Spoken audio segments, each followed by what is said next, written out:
તો પંચમહાલમાં જ એવું નથી કે કોઈ એક બે જગ્યાએ નગરપાલિકા કે પછી જિલ્લા પંચાયતની પેટા ચૂંટણીમાં આવો ખેલ થયો હોય. મંગલિયાણામાં પણ આવો જ ખેલ થયો છે, જ્યાં ભારતીય જનતા પાર્ટીએ મંગલિયાણા બેઠક જીતી લીધી છે.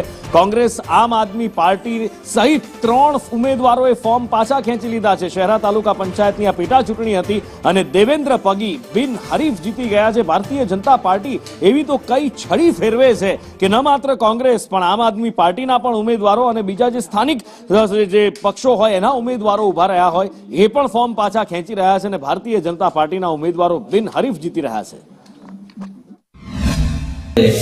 4 ઉમેદવારી ફોર્મ રજૂ થયેલા હતા, જેની ચકાસણી 3/2/2025 રોજ કરવામાં આવી હતી. જેમાંથી 3 ફોર્મ અમાન્ય ઠરેલા અને 1 ફોર્મ મંજૂર થયેલું હતું, જેથી તેઓની સામે હવે કોઈ ઉમેદવાર રહેલ ન હોય. જે બાકી રહેલું ફોર્મ હતું તે દેવેન્દ્ર કુમાર વિજયસિંહ પગીનું હતું, જે બીજેપીના ઉમેદવાર છે તે વિજેતા થયેલ છે.